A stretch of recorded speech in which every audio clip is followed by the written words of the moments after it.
the I Make a Difference podcast, an adventure of exploration of your human self, the conditioned and unhealed parts of you, and your true self, the natural, real and powerful you. A pathway where you unravel, heal and uncover on your journey back to you.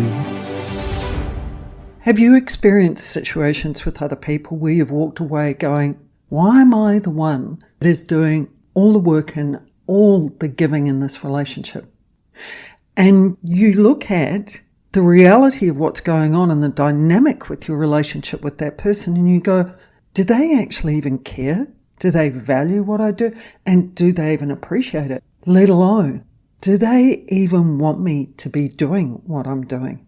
And that's a very valid question. Because there are probably people in your life whom you feel responsible for and that you believe you have to do things to support them, to help them, and so that they are okay. Whether you're doing it for them emotionally, physically, financially, or in practical ways, or even in all of those ways. It may be that you check in with them regularly to see if they're okay. You may buffer them from issues that they are experiencing. You may even sort out their problems for them. And what you're doing is fulfilling responsibilities that are theirs to fulfill. You are being over-responsible. And it's something that for years and years and years and years and years and years I did this.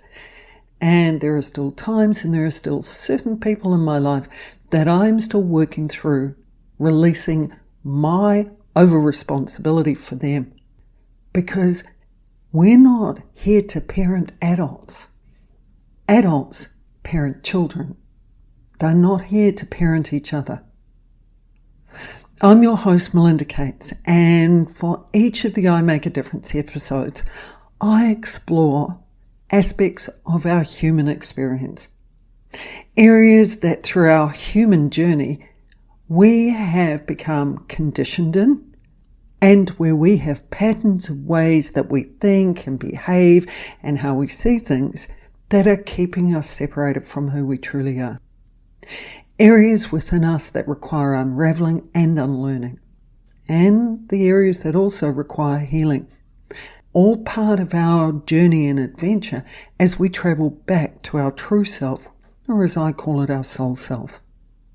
Do subscribe to the I Make a Difference podcast and come travel with me on each adventure and each episode as we journey through all of those aspects of ourselves that require our attention, require our acceptance, require our love in order for us to be able to work with them so that we can dilute the impact they have in keeping us separated from who we truly are. In this episode, we're exploring over-responsibility, a process that many of us experience, and we can often see it in the guise of caring and even giving. But it really is actually us taking on board other people's responsibilities and fulfilling it for them. And there's impacts both to us and them as a result of that. We're going to explore what actually is over-responsibility and how we become conditioned to be over-responsible because, yes, we do learn it. And I'm going to give you some key tips for recognizing what you are responsible for and what and whom you're not responsible for. I know I've even got a special gift for you at the end of this episode. There are those of us that are responsible, who take responsibility, and we also fulfill our responsibilities. And then there are those of us who do not take responsibility, and the responsibilities that we do have, we don't fulfill. And whether that's because of its avoidance, denial, lack of awareness, and even they may not know how to actually take responsibility and how to fulfill it. Then there are those of us that take responsibility for other people and we take on board and fulfill their responsibilities for them. And there are those of us who want others to take responsibility for us and to take on board our responsibilities and to fulfill those responsibilities for them. And the question I have for you is, which of these responsibility or lack of responsibility levels are applicable to you? And it could even be all four of them, because depending on the person, depending on your level of emotional attachment to them, and how much you identify with them and what they're going through, let alone how needy you may be of them. Because yes, emotional attachment to someone and feeling responsible or connected to them because you want to make them happy or they make you happy is something we all experience. Yes, we can have varying levels of over-responsibility, responsibility, and even a lack of responsibility operating in our lives. And it can vary depending on the task and the people we are around and the people we feel responsible for. So what is over-responsibility? Let's clarify what we actually mean by this. It is where you hold responsibility for other people's responsibilities. So their emotional well-being, the worries they have, the issues they're experiencing, specific tasks they are to fulfill because it's their responsibility. And it can even be their roles, whether you fulfill a parent's role or whether you fulfill a role at work that's not actually yours. You may solve their problems for them. You may care for them physically because they're not caring for themselves. You may protect them emotionally from things that might hurt them because they are not stepping up and addressing the situations that they need to address for themselves. You may take responsibility for their emotional well-being and their happiness because they're not taking steps to find happiness in themselves and to create happiness in their own life. You may take responsibility for their financial situation. You may give them money, you may bail them out, you may pay for things, and you may even care for their children or their grandchildren, which you have no direct responsibility for, and they haven't actually asked you to support them around. You may do some of their work or some of their job for them because they're not doing it, or they're not doing it at the level that is required, which could result in impacts on them. You may support working out relationship issues they have with other people and trying to resolve it for them because they're not doing it themselves and it's potentially going to have impacts. You may go out of your way to buy them things, do things, give them things to make them happy. And you might even go and fix situations for them so that they're not impacted by them. And more often than not, in these situations, the person we're being over-responsible for has not asked for our help, let alone even if they want our help. And more often than not, we've not asked them if they need our help, yet again, let alone if they want our help. We will offer or make decisions for them and just do it, so we end up thinking for them. And when you rescue and save someone else and fulfill their responsibilities for them, then you limit and hinder their growth. And we're going to explore that a bit later on in this episode. Because firstly, I want us to get really clear on how do we learn to become over-responsible? How do we become conditioned to actually take on board other people's responsibilities, take them away from them, because that's essentially what we're doing, and fulfill them for them? At a very young age, as a child, you will have taken on board adult-type responsibilities well ahead of the time when you were at the age where you would naturally experience the possibility of some of these responsibilities, because some of these responsibilities may never even be yours because it's not part of your life journey. So you may have been raised in a single-parent family and you ended up fulfilling some of the role of the missing parent. Or even the parent you were with, you ended up fulfilling some of their role because of their incapability of being able to do so. And I remember a young man that I worked with who was raised in a single-parent family where the parent he was raised with had addiction issues. And so at the age of 6, He was actually the one that was feeding and changing the nappies of his younger sister. A responsibility that is not a child's to fulfill. That may be an extreme situation, but it is one that happens. And even where there's not circumstances such as that one, being raised in a single parent family, the child can end up taking care of the adult and how they feel, how they do things for them, and they end up being the one that is the focus of all of the love that gets given to this parent so that the parent doesn't feel lacking in any way. That's a huge burden for a child to carry. It may be that you ended up being parent to your siblings. You ended up being the one caring for them, protecting them, feeding and clothing them, looking after their physical needs, and even watching out for them. Or it may be a situation where as a child you were required to work at a young age to help the family out in the business or to help them out financially, and even you may have been required to work at a young age to provide for yourself because you weren't provided for. I took responsibility at a young age when I stepped in to protect my mother from my father, and that was physically and emotionally. Why? Because I believed I was stronger than her. So I took responsibility for my mum's emotional well-being and her happiness. And that became an ingrained pattern that affected so many of my relationships. It may also be that no one was there to look after and protect you.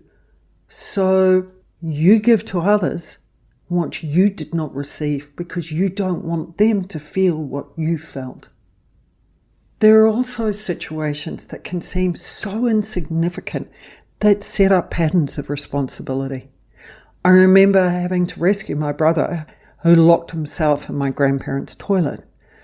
And he would have been about 3 and I would have been about 5. And I was the one that had to rescue him because I was the only one that was small enough to climb through the window. And that began a pattern of wanting to rescue and protect my brother from harm and from any pain he may go through. And then that was compounded by when the two of us were in hospital together at the same time around a similar age. And my brother threw all of his toys out of the cot. And the nurse blamed me. And she told me I was responsible for him and that I needed to keep an eye on him and make sure he didn't throw the toys out of his cot, or otherwise I would be in trouble. A responsibility from a nurse, which was actually her responsibility, was placed on me at the age of 5. I then remember a camp that my brother and I went to a year or so later, and how he was judged and mistreated by one of the camp coaches. I'm not quite sure what their title was. And here I was at 6 years old, or 7 years old, fiercely protecting my brother. So there can be some glaringly obvious situations that happen that result in you becoming over-responsible and protective and wanting to save and rescue and liberate people from what they're experiencing, or defend them or safeguard them, look after them, insulate them and shield them from the pain and hurt that they are eventually going to have to experience anyway, because we're limiting and hindering their growth because it's part of their journey to go through that process. And in the meantime, what do we do to ourselves? We end up carrying a burden that is not ours to carry. We end up being the one that gets blamed, that gets made wrong, that gets told off, that ends up experiencing the consequences of someone else's actions, choices, and responsibilities. I know I even rescued an ex from a financial situation. I rescued him and I rescued his mother. His mother had invested in what he'd done and she was vulnerable because it was our house she'd mortgaged. So I took over the responsibility for the financial situation to protect her so that she was safe and secure in her older age, and to protect him at a level as well from feeling any guilt about impacting his mother. And what happened? His business closed. I was left with the debt. He paid just a tiny fraction of it, like about probably not even 1% of it. And I was left with the outcome of the unfulfilled responsibilities and my over-responsibility. Over-responsibility is so powerful. And it's asking yourself, why do I need to rescue? And I know for me, it's been driven by my neediness to feel of value, but even more so, to be important to the people I was rescuing. And why would I be needy to be important to them? Because I wasn't feeling important to them. So I was trying to create some level of importance, but it wasn't real. It was at my expense, and it hurt me in the end. Because when I stopped being over-responsible for them, I really got to see that it was a one-sided relationship. And I was the one doing all the giving, and I wasn't being given to. Also, why do we rescue? Because we identify with what the person is experiencing. Because we've been there and felt it ourselves, and we've been through it ourselves. And we don't want them to feel the emotions we've felt.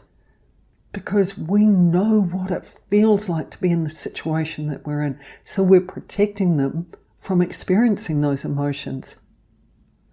But who are we actually trying to protect? Ourselves. We also rescue because we're scared of losing the person from our life. So we set up a level of codependency in the relationship. If we're giving to them, if they're reliant on us, through us fulfilling their responsibilities, through them being dependent on us, then they're not going to leave us. And how sad is that? And we also rescue them because they're not capable of helping themselves, or we believe they're not capable of helping themselves. We rescue them because we don't want them to hurt as a result of people laughing at them and judging them behind their back. We don't want them to also feel humiliation and embarrassment at feeling like they've failed. We're rescuing them from their own emotional experiences and processing and their own learnings and growth that they're meant to go through. And who are we that we believe that they need saving, let alone that we can save them? And why do people allow us to rescue them? Well, they need to feel important. They need to feel comfort. They need to feel loved. They need to feel safe and secure. It may be that they're in trouble and they don't want to face that. Maybe they can't fight their own battles, or they don't know how to. Maybe they don't want to be blamed for what they've done. Maybe they don't know how to do it, and they don't know how to ask for the help that they require. And maybe, like we were conditioned to be over-responsible, they were potentially conditioned to not take responsibility. Because people like myself and those of us that are over-responsible have always been there and done it for them. So they've never had to step up and take responsibility for themselves. And baseline, why do people allow you to rescue and save them and take responsibility for them? They don't want to admit and to face their vulnerability and their truth and their responsibility. They don't want to admit and face the guilt and the emotions they have within them about themselves. But as I said, when you rescue and save someone and fulfill their responsibility for them, you limit and hinder their growth. You interfere with the person's journey in their natural process of learning, of experiencing and growing. They don't have to face the situation they're experiencing. And this means they do not have to face themselves, their truth and their responsibilities. And the things they are to learn, the areas they are to grow and develop in, are postponed because it is part of their journey to face these things. And all you're doing is delaying the time of when they do that and the impacts of it as well. You prolong their growth and learning process. And in the moment as you're taking responsibility for them, you're squashing and limiting and hindering them rather than supporting their growth and independence. And we know what happens as a result of all of that is they then can resent you. They can keep doing the same thing and making the same choices, which ends up resulting in the same outcomes that they keep experiencing. They can end up dependent on you. They can experience relief that they can continue to hide. They can very easily blame you because you are at fault there because you took responsibility. They can feel suffocated by you. They can lose confidence in themselves. They struggle to make their own decisions. And we can contribute to their lack of self-worth. Yes, where they don't feel good enough. So what and whom are you actually responsible for? You're responsible for yourself, your choices, and where you ask or offer to fulfill a responsibility and another person accepts that. Or where someone asks you to fulfill a responsibility and you accept it.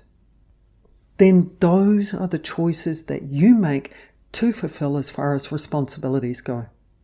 You are not responsible for any adult's emotional well-being unless you have gone out to actually purposely and intentionally do something to them that impacts their self-worth and their emotional state, and that has an unclean intention behind it, which is to trigger a reaction and to actually hurt them in some way.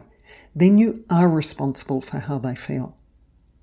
But if someone else has impacted the individual, why are you sitting there feeling guilty for what they're feeling? You didn't do it to them. And this is about you giving that young part of you that grew up so quickly and so early as a young individual, where you took on board responsibilities, giving them permission to actually let that responsibility go. And to know that when you rescue or take responsibility for someone else, you actually do it for them. You take over. You impose your process on them. You make decisions for them. You influence what happens with the process. And it's far more powerful if you can actually support them, coach them, or facilitate them and assist them rather than rescue them. Because when you facilitate and assist them and coach them and support them to take responsibility for themselves and to fulfill their own responsibilities, they do it for themselves. They grow, they evolve, and they become even more empowered and more independent. But that support, that coaching and facilitating and assistance can only happen if the person asks you for help or you offer and they accept your help. Because then there is a consciously agreed to process around responsibility. And the responsibilities become clearer and the accountability for the outcomes becomes clearer as well. So the key is to stop and ask yourself, is this my responsibility or not? And to also ask, who is responsible for this? And where it's not your responsibility and it's the responsibility of someone else, then do not act. Do not take it on board. You can offer to support them like I do many times, and unless someone actually says yes and comes to me and says, I would like to do that or I'd like you to help me with, I now, and there are times I still feel needy and want to jump in there, I now leave it alone. Stay open to the possibility that they may want my support, and I come back and focus on what I am to focus on that is my responsibility. Over-responsibility is a process that takes time to be able to unlearn and uncondition yourself with. And often the best place to start is with people that you are the least emotionally attached to. Because letting go of the responsibilities and seeing what unfolds for them and walking beside them rather than doing it for them will be less impacting emotionally. The people who have the greatest emotional attachment to are often the ones that we find the hardest to let go responsibility for. But the more you do it, the more you will feel freer, the more powerful you will be in being able to support them. Support them if they choose to and they ask to, or they accept your offer. Support them in their growth and their development. I said I had a special gift for you. Well, There is a link below where you can access your over-responsibility checklist. Go and check it out. It's an opportunity for you to identify some of the things you might do where you are over-responsible and you take responsibility for other people and fulfill their responsibilities. And for the particular areas that you recognize you actually do, who is the person or who are the people that you take responsibility for? And there's a couple of key tips and questions to ask yourself for clarifying what is your responsibility. Don't forget to subscribe and also download that free checklist and take the steps to grow your awareness around your over-responsibility. Keep coming back to that young part of you that got conditioned at an early stage and keep supporting him or her to release that responsibility from that age and that they've done everything that they can to help others. Now it's about supporting them in a different way if they choose to receive your support, and it's about taking care of and taking responsibility for yourself. May you make even more of a difference with freeing yourself of burdens and processes that aren't yours to carry. Until our next episode.